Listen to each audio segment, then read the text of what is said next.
Alright guys, what a day. 18% on the port, even though the YOLO's open charred, right? We had regained this, said last night in the chat, probably a SPX in the money day. I didn't do that. I took SPY instead for tomorrow in the money. And then I played those 696s and 698s.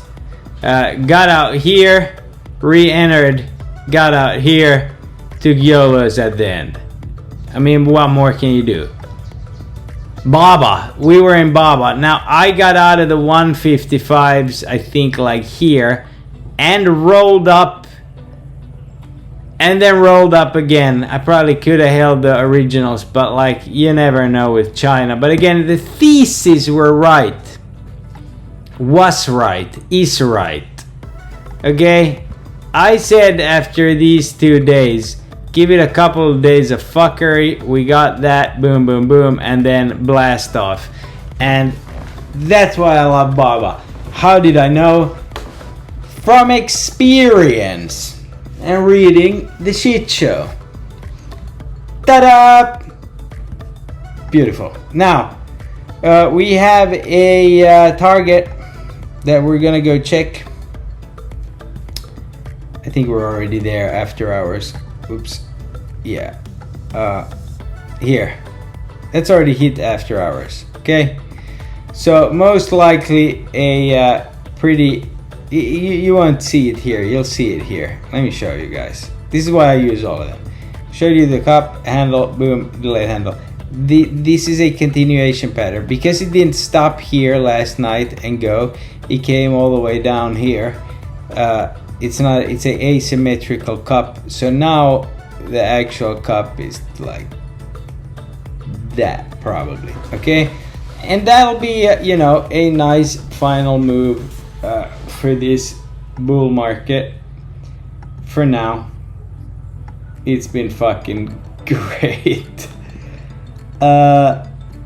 Why? I do think it has some room left in it. Okay, I think this becomes a Namo inverted head and shoulders. Okay, we've seen it before here, and this probably goes and tops out this week here, and everybody's gonna be like, what the fuck's going on? The only alarming thing here is the rate of dark pool sells on SPY. The market's still going up. No flow on SPY, flow on QQQ, dark pool selling. So I think it's a rotation. Now obviously with that said, the market again, right now you're huffing paint here. Okay, I hope you realize that. You're fucking huffing paint. And we haven't really. Let me put it this way. I was trying to figure out, okay, what's gonna happen here. So, because SPY's not really showing me anything, I decide that I'm gonna walk over and check out Friday's GEX for QQQ. See this? 650. Okay, huge. So then I walk over to QQQ and I look at it and I'm like, what's that? Then I go like this, and this is why I chart and why I do the MA video and everything. I can't remember everything. Then I go like this. I'm like, oh, what's that? Well, that's my ultimate QQQ target. That's what that is. Oh, okay. Well, that makes sense. So if we go, we're about to fucking blow off top, and it's this week. Now, fucking warning, disclaimer, all of this shit. Again, this can eat shit at any point in time and in grandiose fashion. There's too much sauce, not only between the buns of the burger, between every trader's buns, and also in the little dip ramekin. Okay, there's too much fucking sauce here. If we gap down tomorrow, I would think maybe an undercut to here even, and then back up. Wednesday's the big one. That tariff thing. So you've got a Bollinger Pierce there, and you got a Bollinger Pierce there on the 4 hour. You haven't pierced the bottom. Okay, so again, this can come down. Now, if for whatever reason they decide that, you know, SPY 700 is maxed, and that what might well be, or SPX 7000, right? And that's all the fun you get. Then you should not be trading over 701 at any point this week. Okay? And that means 712 is to be for like May. Okay? So tomorrow is the 13th. And again, you got 700 there. And you have 693 as a big fucking low. Okay, so unless you gap under 693, you're gonna go up. Wednesday, same dealio. Thursday, same dealio. Thursday's supposed to be a little shit, okay? Friday's supposed to be a fucking ripper of the ages, okay? So maybe 700 is for then. Fair enough. Monday's closed. Tuesday, we're already looking pretty shit here, okay? So again, unless QQQ is supposed to take over here, and we're gonna defy the fractal and the seasonal charts, we're not going very much higher, and it's, you know, and it's time soon. Then it's for us to determine, okay, that's OPEX, okay?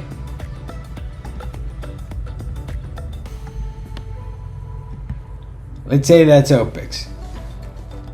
Then it's up for us to determine, are we gonna trade this shit or are we gonna trade this shit? I'm thinking this shit.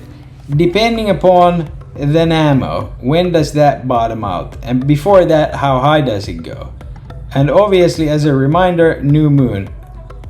Full moon was the bottom, new moon's probably gonna be the top. Okay? Let's keep it simple here. Don't get fucking cooked. I don't really care about the overnight trades here, because in the morning, not only do you have JPM's earnings, you got all the banks this week, you got the tariff trade, you got China, you got Iran, everybody's cooking, it's crazy. You got this Fed issue, Jerome Powell and Trump playing matlock on each other. You got ADP employment pre-market tomorrow. No, that's the fucking 20th. I'm sorry. It's like I didn't notice that before. Anyways, obviously you have the CPI. Now this is the big one. Oh yeah, you do get that ADP. That's what. Okay. So you got ADP. Who cares? It's all about this. Can it come in cooler than last time? Well, last time they counted fucking gas and cars. Let's hope they count air. Okay, because then the next GDP and PPI were moved from January to February for a reason. I'm thinking maybe the government's closed. Would be fucking convenient. You also had 30-year bond auction, okay? Plus these earnings. And you have Fed speakers. And you got Chinese data. So tomorrow could be pretty spicy. Right? Wednesday, PPI. Fantastic. And you get retail sales. You get a bunch of shit, and you got Japan, and you got Kashkari, Bostik, Beigebook, Williams, more bank earnings, okay? And Thursday you get jobs, of course. Now, I don't know what country we have, you know, whose leader we've snatched by Thursday. That could happen, right? Or just a back test. If we start, for instance, on the 4 hour, just fucking grinding up, right, on US 500. Let me show you. If we're unabated, just try to grind through here and against this Bollinger Band, and there's no retest. That retest is gonna come at some point, okay? No question about it, okay? So please be careful. 90 to 95% cash. A lot of meta news didn't really move the needle. the selling to close is very suspicious, because last time we got a up bottom Bollinger Piers, we went through the highs. We got a high there, pre-market, some total bullshit down. I want to play it up here. Okay, so that's one. I'm just gonna play that. Not Nvidia, not Algo, not Lily, not TSM, not MasterCard, none of these. I played Oracle today for what, like 80%. Okay, it's very rare that a stock just goes in gap fills, especially when it pierces the Bollinger. So give it a few days. Friday could be fucking insane on this one. So remind me on Friday, okay? Or Thursday afternoon, whatever. They keep saying big week for crypto. I wanted more cash overnight, so didn't take Coinbase overnight. Baba, I'm fucking, she looks good, she cooks, and she cleans. I'm risking a little bit overnight, okay? Tesla, same thing. Okay, we caught this whole move. Why the fuck would I be swinging it overnight? Okay? So that's how we're going into tomorrow. Like, I wouldn't be too surprised. Like, if we fade down to here and hold overnight, and then the CPI puts us back up here, depending upon that price, we can pierce this channel by the same amount as we did here before we reject, and you can literally fucking catch 698 out of the get-go. At that point in time, I don't think, unless you catch a half an hour ripper algo, that is just gonna sail up here. I think you probably get a pullback. We'll have to do it live, okay? God bless, love you all.